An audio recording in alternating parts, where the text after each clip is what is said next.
হাসিনা রেজিমের বিরুদ্ধে কথা বলেছে, যে প্রজন্ম আওয়ামী দুঃশাসনের বিরুদ্ধে রুখে দাঁড়িয়েছে, যে প্রজন্ম দেখিয়ে দিয়েছে যৌবন যার যুদ্ধে যাবার সময় তার উম্মার যুবকেরা দেখিয়ে দিয়েছে কোন জালেম তাদের সামনে মাথা উঁচু করে দাঁড়াতে পারবে না।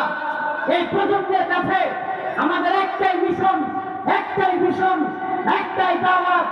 ও প্রজন্ম, তৈরি হও, হিন্দুত্ববাদী ভারতকেও জবাব দেওয়ার সময় এসেছে।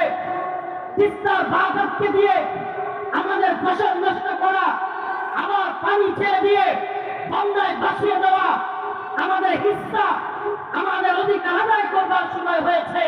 আমরা আর গোলামি করবো না, আমরা ভারতকে তার ভাঙা জবাব দেবো ইনশাআল্লাহ।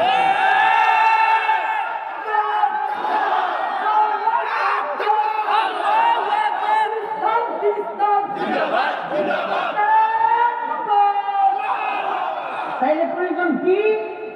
প্রয়োজন হলো ইন্নাল্লাহ হাশতারা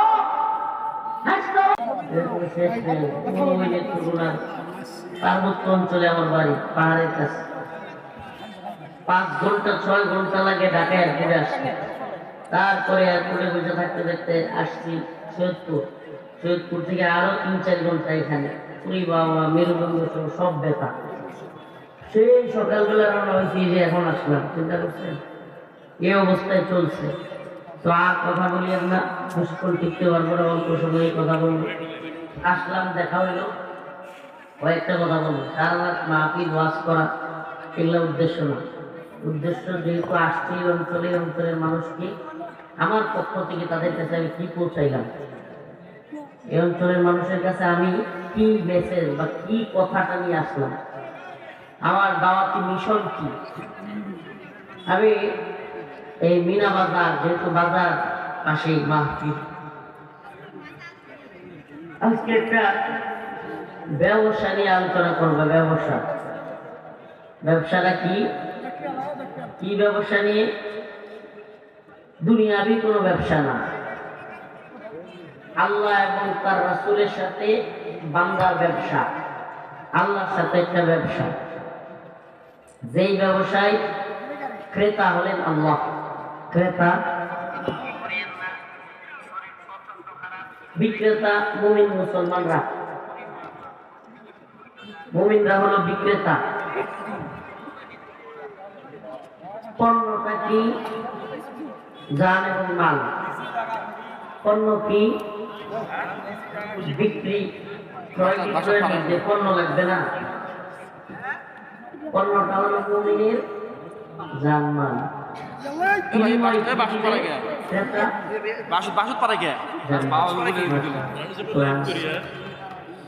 إن الله اشترى من المؤمنين أنفسهم وأموالهم بأن لهم الجنة يقاتلون في سبيل الله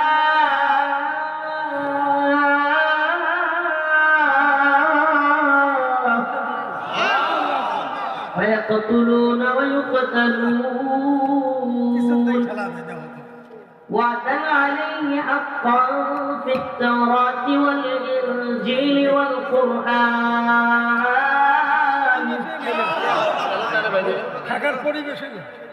আগেও বলেছি, আবার বলতেছি, আর কেউ কথা বলবেন না। অল্প সময়, অনেক অপেক্ষা করেছেন, আর অল্প সময় অপেক্ষা, একেবারে অল্প সময় আমি থাকতে পারবো এখানে। শরীরের যে হালত, যত দূর থেকে আসছি, দীর্ঘ সময় কথা বলবার কোনো সুযোগ নাই, শরীরেও খোলাবে না। রিকোয়েস্ট করলেই হুজুরে তো মানুষ আছে, সেইভাবে আমার অবস্থা করতে হবে। তো এই জন্য কেউ কথা বলবেন না।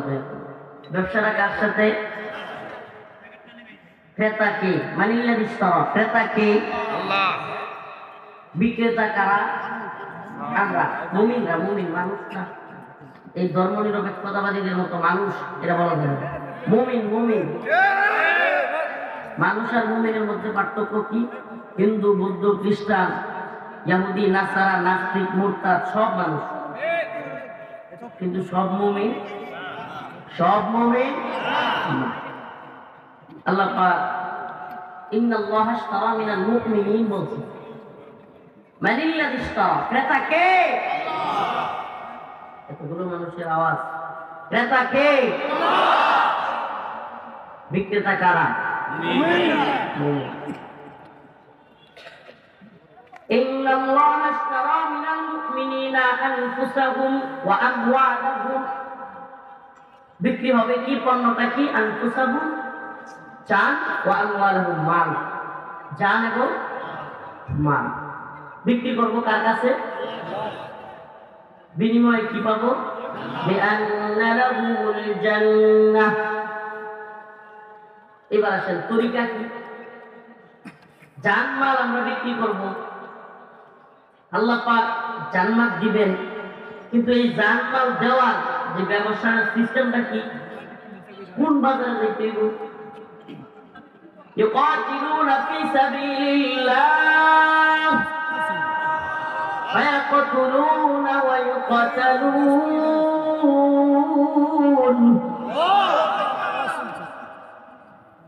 আব্রাহাম লিঙ্কনের তরিকা নয়, লেনিন কিংবা কার্ল মার্কসের তরিকা নয়, মাও সেতুংয়ের তরিকা নয়।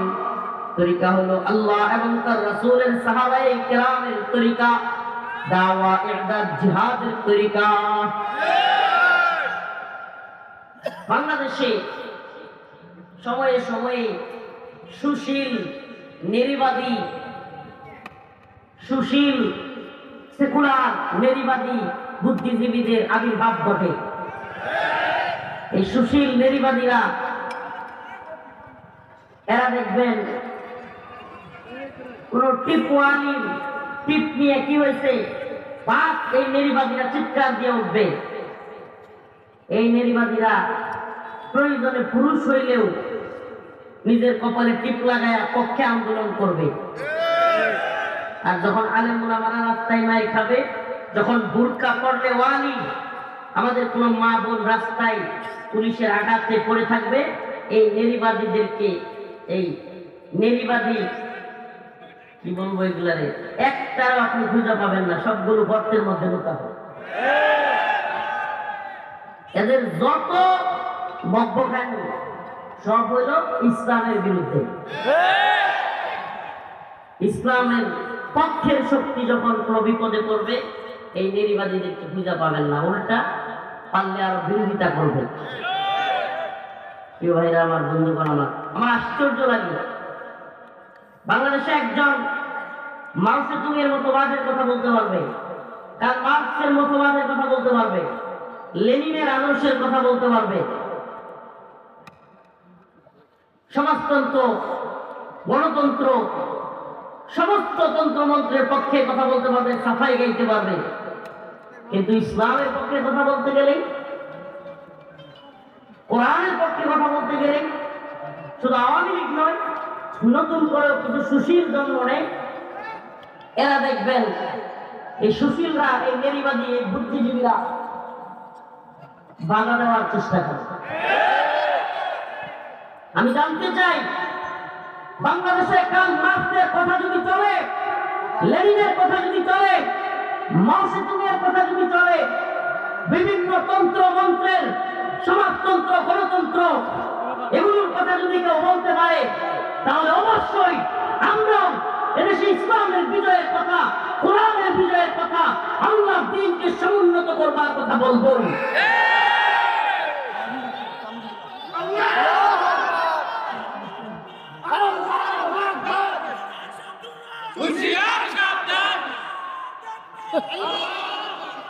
আপনাদেরকে আগে বুঝতে হবে, কোরআনের শত্রু, ইসলামের শত্রু শুধু আওয়ামী লীগ না। এই মুমিন জাতি যেদিন এটা বুঝবে, এই মুসলিম সমাজ যেদিন এটা বুঝবে, শুধু আওয়ামী লীগ দল বা নির্দিষ্ট কোন নাম এদেশে ইসলামপন্থীদের শত্রু না। এদেশে ইসলামপন্থীদের শত্রু হলো ওই সমস্ত সেকুলার এলিট ধর্ম নিরপেক্ষতাবাদীরা। এরা আওয়ামী লীগের সময় চেষ্টা করেছে, বর্তমানে উপদেষ্টাদের মাধ্যমে চেষ্টা করতেছে।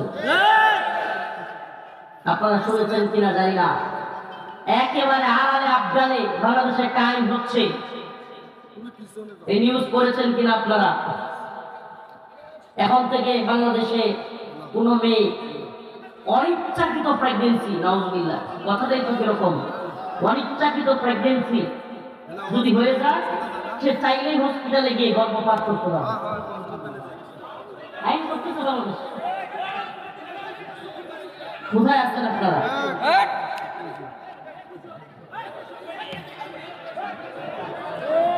আপনাদের কাজটা কি? আপনাদের কাজটা কি? এই যে ক্ষেপটা যায় বেশি ওরা মঞ্চে দিয়ে দেন। আস্তে আস্তে অল্প সময় কথা বলবো বলছি না। শত্রু আমাদের শুধুমাত্র একটা দল কিংবা কিছু ব্যক্তি নয়। শত্রু কারা? এদেশে ইসলামপন্থীদের শত্রু ধর্ম নিরপেক্ষতাবাদীরা, বহুত্ববাদ। নতুন আইন হচ্ছে, সংবিধান পরিবর্তনের স্লোগান উঠছে, এখন নতুন সংবিধানে শুনতেছি বহুত্ববাদ। নাউজুবিল্লাহ। আমরা তাওহীদবাদী একত্ববাদে বিশ্বাসী না, বহুত্ববাদে বিশ্বাসী। এই বহুত্ববাদের ঈমান থাকবে? বহুত্ববাদীদের ঈমান আছে? বহুত্ববাদ কি সম্ভব? হ্যাঁ, আল্লাহ যদি দুইজন হইতো, একজন কইতো আজকে বৃষ্টি হবে, আরেকজন কইতো যে রৌদ্র উঠবে, মারামারি লাগজনই। হ্যাঁ, বহুত্ববাদ বলতে কি বোঝাইতে চান?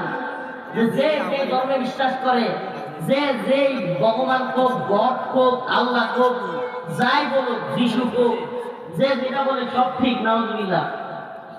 সব ঠিক হইলে আপনি মুসলমান না। আমার কথা মনে বুঝাইতে পারতেছে? আমার কন্যা, যদি ইসলাম ছাড়া অন্য সব ধর্ম সঠিক হয়, তাইলে আমার মুসলমান হওয়ার দরকার আছে? এই ঠান্ডা দিনের মধ্যে, শীতের মধ্যে ঠান্ডা পানি দিয়ে কষ্ট করে হজর নামাজ পড়ার দরকার আছে? এক হজরের ভয়ে অনেক মানুষ ইসলাম ধর্ম ছেড়ে দিতে পারে।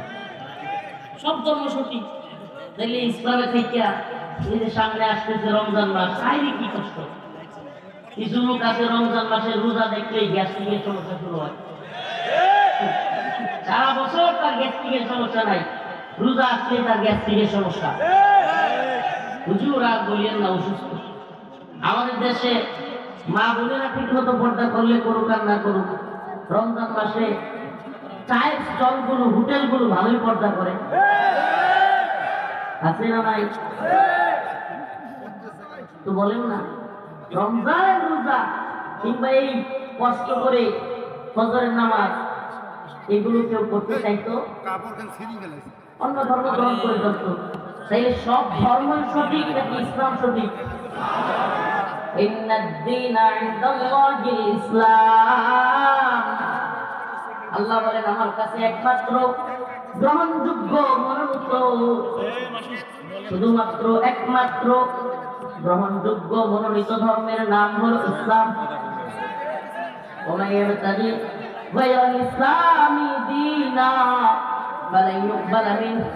ইসলাম ব্যতীত অন্য কোন ধর্ম আমার কাছে গ্রহণযোগ্য না। কে বলেন? বলেন না, কে বলেন? এখন এই সুশীলরা এটা মানতে নারাজ। এদের বক্তব্য হলো সব ধর্মই সঠিক। নাউজুবিল্লাহ। নাউজুবিল্লাহ। আন্তধর্মীয় চিন্তা চেতনা, ইন্টারফেথ ষড়যন্ত্র চলছে চলছে। এই ষড়যন্ত্রকারীরা বসে নাই। ও কুড়িগ্রামের মুসলমান, রংপুরবাসী, কি ষড়যন্ত্র যে দেশ নিয়ে চলতেছে কল্পনাও করতে পারবেন না। একদিকে সীমান্তের কাঁটাতারের বেড়ায় বাংলাদেশিদেরকে হত্যা করা। গত 2 দিন আগে ভারতে বাংলাদেশের এক বোনকে ধর্ষণ করে হত্যা করা হয়েছে। নিউজটা শুনছেন? কোন দেশে থাকে? এখন তো মিডিয়ার যুগ, সবাই শোনার কথা। বিভিন্ন সীমান্তে মুসলমানদেরকে গুলি করে মারতেছে। হিন্দুত্ববাদী সরকারের প্রধান নরেন্দ্র মোদী, যার বিরোধিতা করতে গিয়া আমাদের সবাইকে কারাগারে যেতে হয়েছিল। হাসিনা বুকু দাদারে খুশি করতে গিয়া আলেমদেরকে জেলে ভরে দিছিল। সেই নরেন্দ্র মোদী কয়েকদিন আগে বাংলাদেশের স্বাধীনতাকে অস্বীকার করেছে। গতকালকে শুনলাম অমিত শাহ, ভারতের স্বরাষ্ট্রমন্ত্রী, সে বলেছে তারা আবার ক্ষমতায় গেলে বাংলাদেশিদের দিল্লি মুক্ত করবে, বাংলাদেশিদেরকে মানে মুসলমানদের গণহত্যা করবার আরেকটা চূড়ান্ত প্ল্যান করে বসে আছে মুসলমান বান্দা। এই অবস্থায় দলাদলি, মতানৈক্য, খুঁচাখুচি, ছাত্ররা মারামারি, বলেন না এগুলা আমাদের দেশের জাতি মুসলমানদের উপকার আনবে না ক্ষতি? আপনারা যদি আওয়ামী লীগের, ছাত্রলীগের, যুবলীগের কিংবা ইন্ডিয়া ফেসবুক পেজ গুলো ঘুরে দেখেন বাংলাদেশ কেন্দ্রিক, বাংলাদেশের ছাত্ররা যখন মারামারি করে ডাকায় এরা যে কত খুশি হয়। ছাত্ররা মারামারি করতেছে, ফাটল তৈরি হচ্ছে। শত্রু আমার বন্ধু, শত্রু হ্যাঁ, ছাত্ররা মারামারি করলে আমার শত্রুর সাথে মারামারি করতেছে, কত খুশি না? ভারত এই প্ল্যান নিয়ে একটা নীল নকশা করে একদিকে সীমান্তে উস্কানি দিচ্ছে, আরেকদিকে দেশের মূল কেন্দ্র যে যুব সমাজ দীর্ঘ সংগ্রামের মধ্য দিয়ে, ত্যাগ তিতিক্ষার মধ্য দিয়ে আমাদেরকে এদেশকে ভয়াবহ এক জালিম থেকে স্বাধীন করেছে, মুক্তি পথ খুলে দিয়েছে, সেই যুব সমাজ আজকে আঘাতপ্রাপ্ত। প্রিয় যুবক ভাইরা, কুড়িগ্রামের মুসলমান, এজন্য আয়াত কারিমা তিলাওয়াত করলাম। আল্লাহ পাকের ঘোষণা, মুমিনের জান মাল এগুলো আল্লাহর কাছে দেওয়ার ওয়াদা আমরা করেছি। কবে করেছি? আল্লাহ পাক যেদিন বলেছিলেন আলাস্তু বিরাব্বিকুম, আমি কি তোমাদের প্রভু নই? আমি কি তোমাদের রব নই? সকলে বলেছিলাম ক্বালু বালা, হ্যাঁ আপনি আমাদের রব। সেদিন আমরা বলেছিলাম আপনি আমাদের রব। আল্লাহ পাক আমাদেরকে সেই ওয়াদা দুনিয়াতে আমরা বাস্তবায়ন করি কি না সেটা দেখবার জন্য আমাদেরকে পাঠিয়েছেন, এবং আল্লাহর রাস্তায় জান মাল কুরবান করে দিয়া দ্বীনের জন্য, আল্লাহর জন্য, কোরআনের জন্য সব ত্যাগ স্বীকার করবার মানসিকতা তৈরি করবার জন্য আল্লাহ পাক আমাদেরকে পাঠিয়েছেন। আমরা যেন সেই ওয়াদা আল্লাহর সাথে পূরণ করতে পারি। কোরআনে কারীমের এক আয়াতে আল্লাহ বলেন, মিনাল মুমিনিনা রিজালুন সাদাকু মা আহাদুল্লাহ আলাইহি فمنهم من قضى نحبه ومنهم من ينتظر وما بدلوا تبديلا من المؤمنين رجال صدقوا ما عاهدوا الله عليه فمنهم من قضى نحبه ومنهم من ينتظر وما بدلوا تبديلا। এই যে পথ, যেই পথে, যেই ব্যবসার পথ, আল্লাহ বলেন মুমিনদের মধ্যে এমন লোক রয়েছে সাদাকু মা আহাদুল্লাহ আলাইহি, যারা তাদের রবের সাথে যে ওয়াদা করেছিল সত্য ওয়াদাকে তারা পূর্ণ করেছে।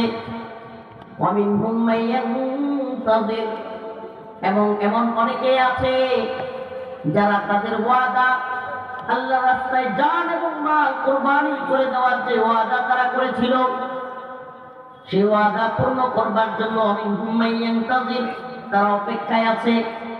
ওমা বাদদালু তাবদীলা, আর এই যে একটা চক্র চলছে, কেউ জীবন দিচ্ছে, কেউ জীবন দেওয়ার জন্য তৈরি হচ্ছে, আল্লাহ পাক বলেন এটা কখনো পরিবর্তন হবে না। এটা কখনো কি হবে না? তা আমরা এই প্রজন্মই চাই, বেশি আলোচনা নয়। প্রজন্ম আমার একটা চাই, যে প্রজন্ম হাসিনা রেজিমের বিরুদ্ধে কথা বলেছে, যে প্রজন্ম আওয়ামী দুঃশাসনের বিরুদ্ধে রুখে দাঁড়িয়েছে, যে প্রজন্ম দেখিয়ে দিয়েছে যৌবন যার যুদ্ধে যাবার সময় তার উম্মার যুবকেরা দেখিয়ে দিয়েছে কোন জালেম তাদের সামনে মাথা উঁচু করে দাঁড়াতে পারবে না। এই প্রজন্মের কাছে আমাদের একটাই মিশন, একটাই দাওয়াত। ও প্রজন্ম, তৈরি হও, হিন্দুত্ববাদী ভারতকেও জবাব দেওয়ার সময় এসেছে। তিস্তার বাঁধকে দিয়ে আমাদের ফসল নষ্ট করা, আবার পানি ছেড়ে দিয়ে বন্যায় ভাসিয়ে দেওয়া, আমাদের হিস্সা, আমাদের অধিকার আদায় করবার সময় হয়েছে। আমরা আর গোলামি করবো না, আমরা ভারতকে তার ভাঙা জবাব দেবো ইনশাআল্লাহ।